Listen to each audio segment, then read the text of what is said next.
but perhaps I may be permitted to refer to the pictures and read the captions for the tribunal.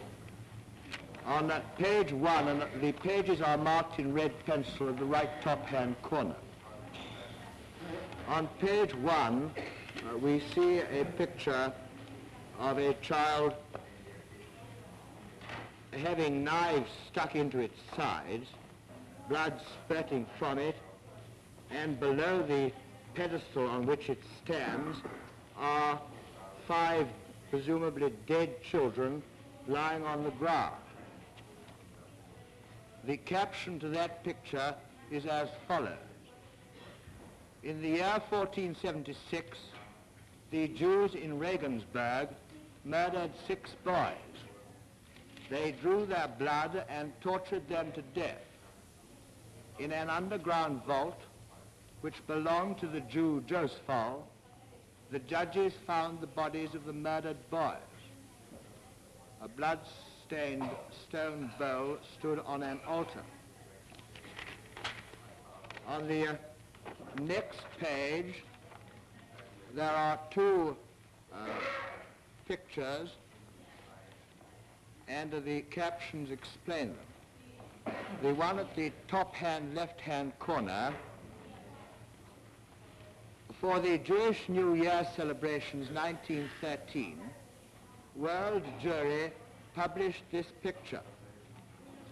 On the Jewish New Year and the Day of Atonement, the Jews slaughter a so-called Kapores cock, that is to say dead cock, whose blood and death is intended to purify the Jew.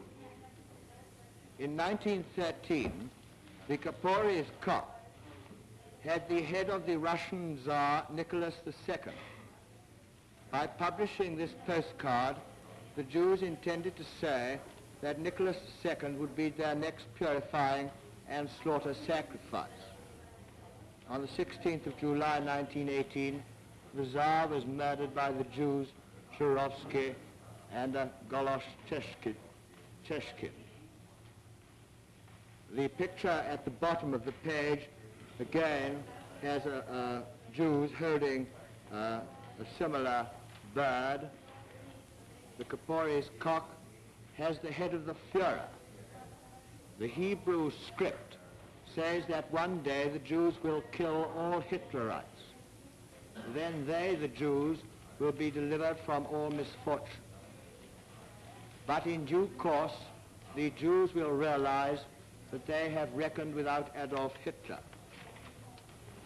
The next page of the newspaper contains the pictures, reproductions of a lot of previous articles on ritual murder, with a picture of the defendant Julius Streicher at the top.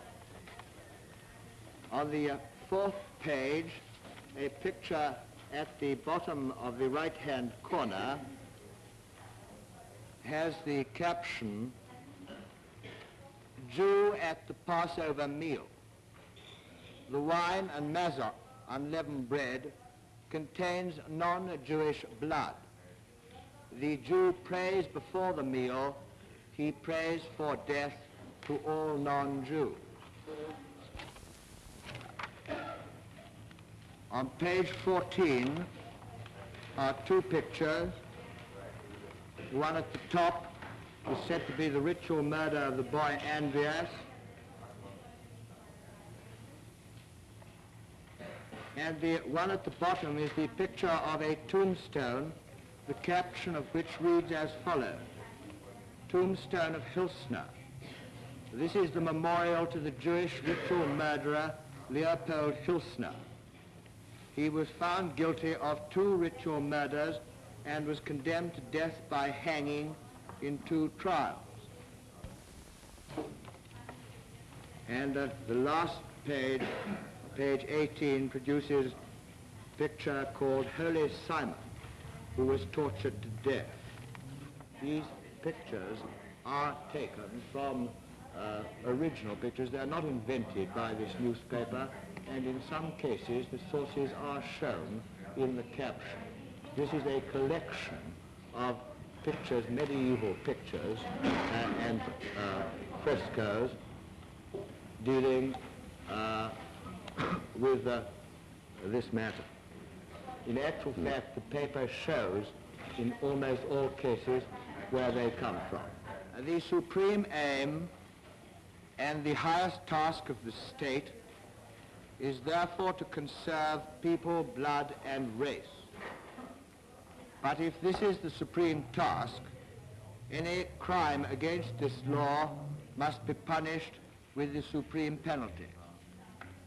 The Sturmer takes therefore the view that there are only two punishments for the crime of polluting the race: penal servitude for life for attempted race pollution, death for committing race pollution. And again, indeed, if it's now still necessary to show the type of paper this was, if the tribunal would turn over to the next page, you will see the headline set out for some of the articles that are contained in that edition. Jewish race polluters at work. The next one. 15-years-old non-Jewish ravage. The next one. A dangerous race polluter. He regards German women as fair game for himself. The next one. The Jewish Sanatorium, a Jewish institution for the cultivation of race pollution. The next one. Rape of a feeble-minded girl. And lastly, the Jewish butler. He steals from his Jewish masters and commits race pollution. Years we have been writing about this in the Sturmer.